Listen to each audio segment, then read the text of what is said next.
Soul and today's R&B, commercial free on Janet. What do you want? $25 gift. I'm busy.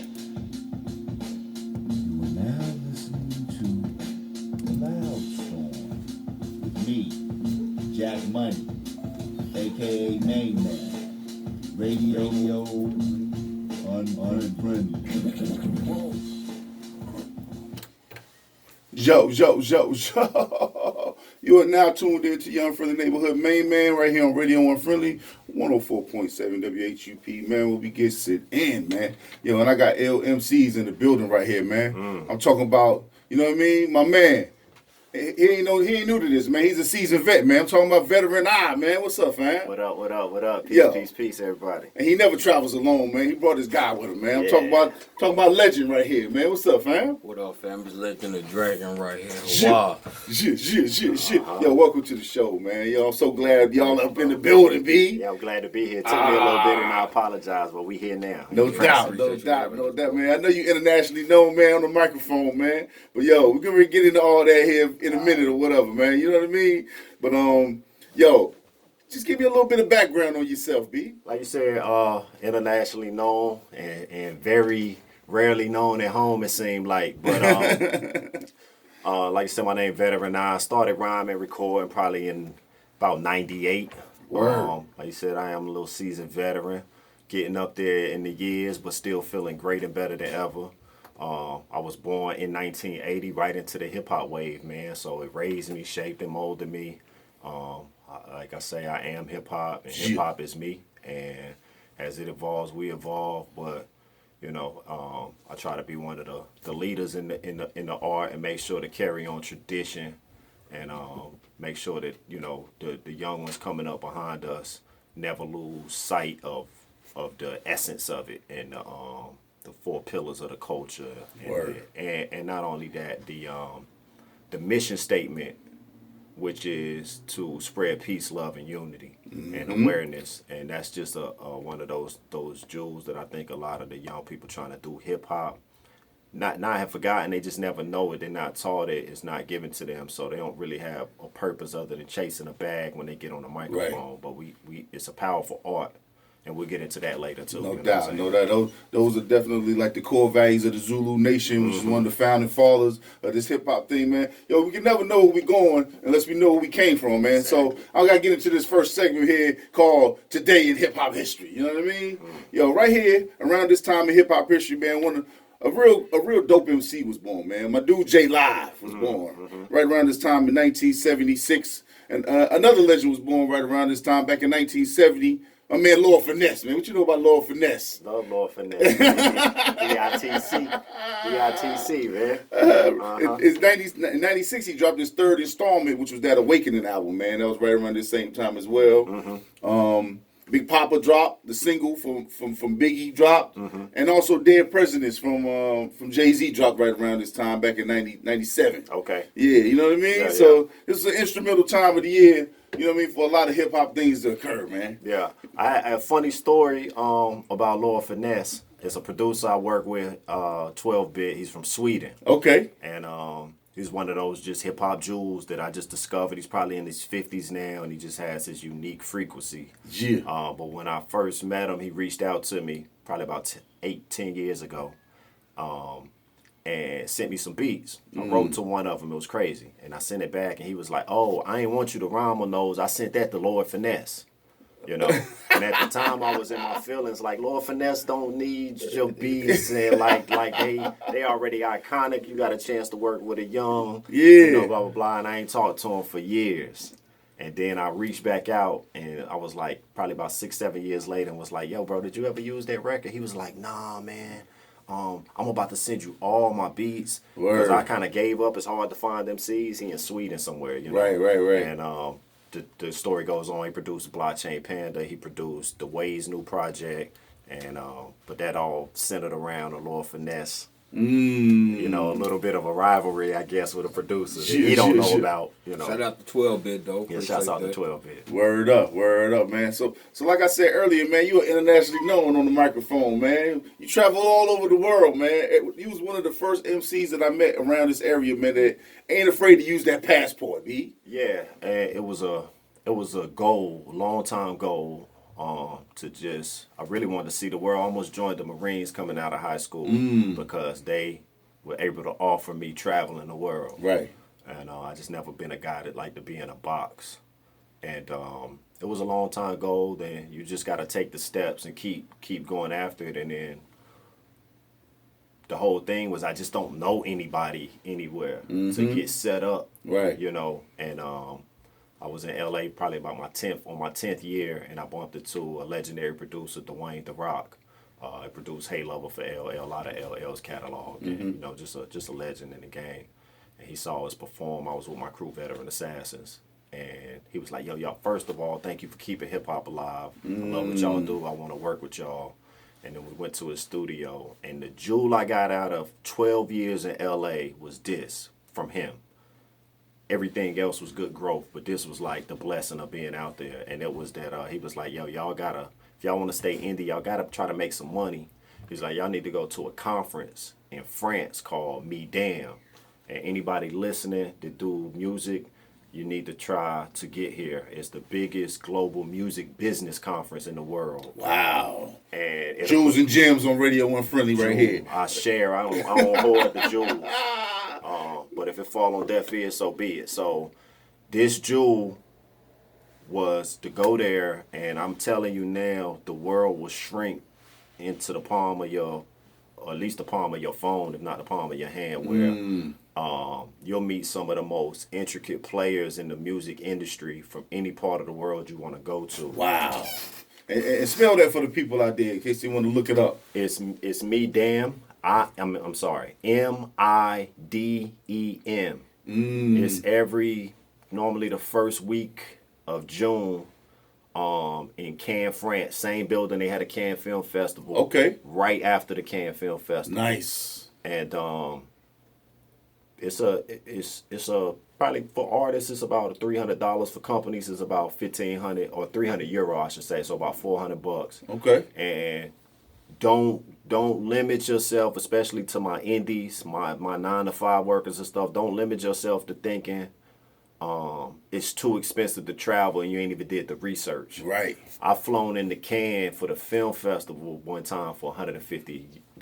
Wow. Like, you just gotta say I'm going. Yeah. And let the universe lay the path down, you No know, doubt. and just go. But when you go, it's gonna be the first time gonna be game changing, and you ain't gonna know what hit you. Yeah. And then I've been. This will be my 5th year going consistently, and it just unfolds. But at the end of the day, I met people. This is what I learned. All the places you want to go in the world, it's somebody there to want to come to where you're at. Right. And this is just their backyard. So my friends in Paris, they trying to get out of Paris. But when I go to Paris, I got cribs to sleep in. I don't have to pay for hotels. Right.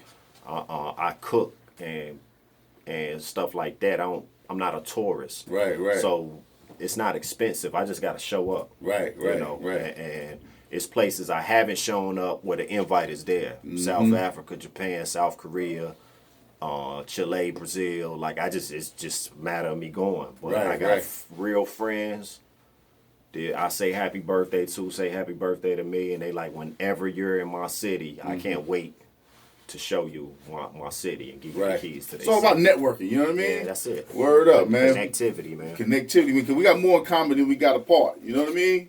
So, yo, get out there, use them wings, man. Get out there. What's some of the places you've been to? I know you've been to France, you've been to Switzerland, Belgium. Yeah, Belgium. I've been through most of Central and Western Europe. Germany. Germany for sure. I'm actually working on a project right now. Shouts out to BDI Beats in Germany.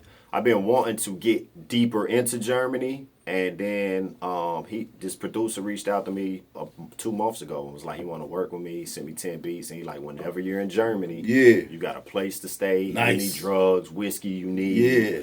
I can set up shows, and I said, launch it. I'll be there in May. don't you like found or host a festival somewhere in Europe too? Yeah, so at Medan, I created. So when I got there, let's talk about that conference a little bit in South Okay. of France and French Riviera. It's beautiful there. I've been there before. It's lit, bro. It's lit, and it's love. Just go. Yeah. And when I got there, I realized there wasn't a big American presence there. Right. America go to your South by Southwest's. We kind of stuck on ourselves here. Like we you know, we say it's the best country in the world, and we just been programmed to only think America. And there's this big world out there. Facts. And so when I got to that conference, I was like, yo, it's not a big presence of Americans. People don't even know about it. Right. And so I started the next year I came, I was able to lock up a venue on Facebook before I even got there my first time. So we had a show, but they gave me like the whole club for 8 hours. I couldn't. So the next year I was like, your strength in numbers. Let me invite some people to come with me. And then the people I met there, the few artists I met there from America the year prior that was coming back, I was like, yo, I'm gonna do an American showcase night, a U.S. showcase night, because I kind of peeped what all the other countries was doing. They'll bring in their ambassador, their whole country, and put on their night where all the A&Rs, labels, festival promoters come out and get to see it on display. Nice. So yeah, I do that there. I do 2 nights there, and then my brother do 2 nights there. So if you come, reach out to me, veterani@gmail, and you got a stage to perform on. You ain't got to worry about that. And I don't That's do that incredible. pay to play. That's I don't do that pay to incredible, play my thing. guy. Yeah. Word up, Yeah. word up, man. Yeah. Yo, man. So you mentioned the Veteran Assassins, man. You used to be in a duo with E the Mad E the Assassin. Mad Assassin, Yes, man. sir. Y'all put y'all names together, Veteran Yeah. Assassins. Yeah. Yo, yo, what's up with E, man? E is good. E E's still in LA at the crib. I took a break about 2 years ago. I just wanted to we spent about 11 years like you said, in like a hip hop marriage. And it's its own thing. It's like a sci-fi You call yourself a sci-fi sci-fi MC. duo. Yeah. It's we take you into this storyboard. It's a parallel universe where we're out to assassinate the whack characters in hip hop. That's hell. And Y'all need an anime or something. yeah. And we're gonna get, when resources come, we're gonna revisit, because one thing I wanted to take a break from was because we gave you 3 albums and a lot of hard work, and those are there for you. If you ain't tuned in, they still there. They new to you. Yeah. And we want y'all to catch that wave before we just keep on board. And then it also got us away from our individual creativity. Word. And I grew up a lot, and I just wanted to get back to exploring and then reaching back to some of my past hip hop Nice. collaborations, Yeah. like Legend of Dragon, and just tap into some new frequencies and test my growth. Do you prefer being in a duo in a group, or do you prefer doing this solo? Because when you got somebody else to lean on, it takes some of the pressure off of you, as far as you don't have to come up with the whole everything for the song. But also, if you're doing it yourself, you don't have to worry about nobody. You know what I mean? Like chopping up your your creativity. So which do you prefer? I don't know if I have a preference, but yes, they both have different pros and cons. Like E equals MC squared. So the energy with 2 MCs side by side is something you can't ever create solo. Right. I won't say ever. They're like KRS-One and some other individuals take the energy to a magnanimous level. Fact on Mundo. stage. Yeah, but if you've been to an MOP show, or Wu-Tang with as many MCs, the energy is just, it's just different. It's just I prefer EPMD over Eric Sherman by himself. You know what I mean? Yeah, It's like, exactly. It's like different. Some people can do it by themselves, but like Red and Meth can be individuals, but together they still dope together. You know what I mean? So Yeah. it's just, I think it has to be a certain kind of chemistry right there. And then it's a different chemistry. It's its own cup of tea, And so with me and Eve just coming up on Greensboro, we were like very similar in a lot of ways. We loved hip hop. We supported all of our contemporaries, and we liked each other, and then we got to know each other behind the scenes, and we just were very similar in a lot of ways. So we really just started with a record. And then Alright. we was like, let's do a project. And then we ended up forging ahead together because it strength of numbers. When it was two of us, we were able to knock down more traction. Yeah. You know, we might still have jobs or hustles or whatever, but he could work on this. He can get some artwork done while I'm editing video. Word. And I can work on getting a mix done while he working on getting radio packaging. Yeah. And so not just in the studio, outside the studio, you know, it was strength in numbers. Word. And then we forged all the way to Europe together. Nice. And then, like you said, the frustration in where I wanted to go creatively at a certain point wasn't where he wanted to go. And that's where we just had to know when to say, let's take a break from it. Yeah. Before we get in an argument in the studio. Over It goes something over simple. something simple. Right. I just want to do this for a second. And so he been cranking. And then you get that soft competition. Where now we're apart and you got to make sure we're keeping up. Because iron sharpens iron, my Iron G. sharpen iron. And a lot of people now will look and they'll see us, like, for instance, when we're overseas where people first met us together. Yeah. And they might see us on the same stage but separate. Yeah. And they think we might be beefing or anything, and I let people think what they want to think. Right. It's friendly comp, though. It's definitely friendly. I'm gonna tune in and be like, "What he said over there?" You know, I'm coming, but it's never. At the same token, I'm not focused on him or anybody else when I'm creating, and that's kind of me growing in the master of my craft. Where when I lock in, like the Epic Tales of Chief DIY something, I might have been locked into a certain history period study for 6 months, and when I come out, this where my pen go. Okay. You know. Yeah. And then I don't really I don't care what nobody. I don't tune into what anybody else is doing when I'm creating anymore, because I don't want to. If I'm listening to Redman, I'll be writing like Redman. I do the same thing, man. Yeah. I don't fuel myself with other people's input while I'm getting ready to work on a project, because I don't want to have no outside influence. Exactly. You know what I mean? But word up, man, I think it's dope that you came. You didn't come by yourself, man. Like you said, you're reaching back and you know what I mean, like fostering some old. I mean, how long y'all known each other? Man, probably about 15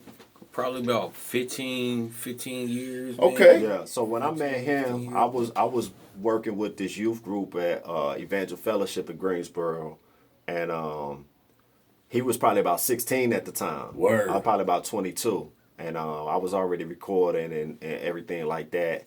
And we would like have freestyles in the church parking lot. Yeah. And my man, you might know for 10, but shouts to for 10.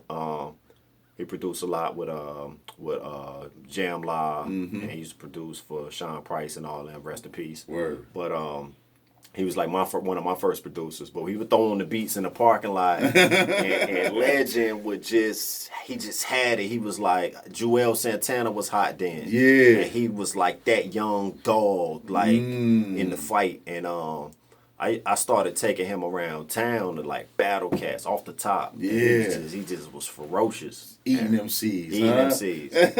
Yo, give me a little bit of background, Legend. Yo. Oh yeah, like bro was saying, man. You know, we linked up in church, outside in the parking lot. You know, it sound crazy with church, but you know, like we was really trying not to curse and you know trying to keep it, you know, safe and sanctified. But, Right. You know what I mean? But that's calisthenics right there. You know what I mean? Yeah. Right. You know, but you know, he, you know, took me in the battle arena, and you know, it got to the point to where you know I realized that I like the rapping and I like the battling, but then outside of that, I realized I ain't really like, you know what I'm saying, certain stuff, you know what I'm saying, just battling wise. You know what I'm saying? Demeaning people and stuff. Word. Right. So you got on the conscious tip. Yeah, Okay. I got more conscious with the words that I'm speaking, you know what I'm saying? And I wanted to kind of perfect my language, you know what I'm saying? So if I'm saying something, if I'm going to battle, I'm going to battle, you know what I'm saying? And I can destroy you with my words, almost literally, hence grammar school. Yeah, you know what I'm yeah. saying? So, you know, just coming back just to show the power of words, you know, like ancient scrolls say, you know, Yeah, life man. and death and the power of the tongue. Man, these words are very powerful, man. That's why they call it spelling, man. Everything we put together is like a spell, man. Word up, man. You gotta be very careful what you put out here in the universe, man. Yo, give me the science behind your name, man. Legend.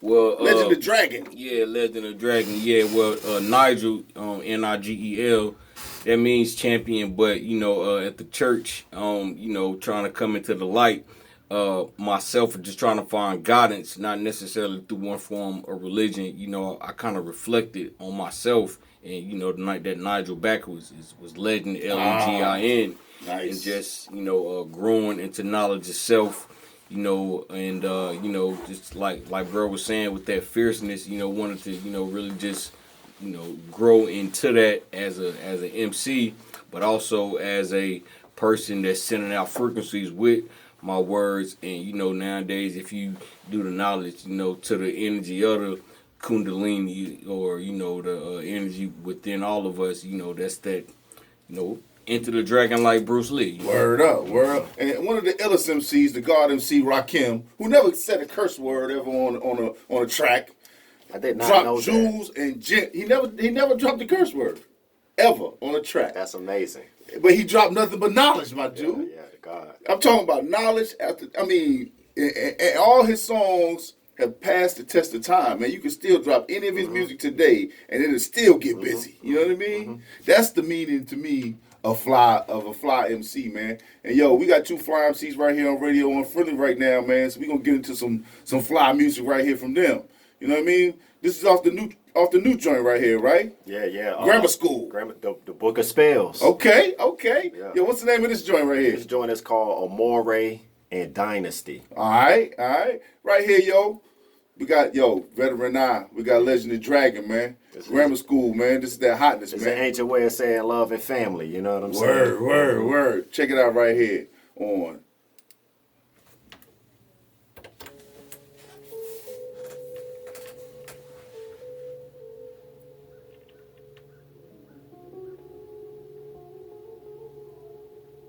Man, this beat is hard, man. Yeah, 12-bit.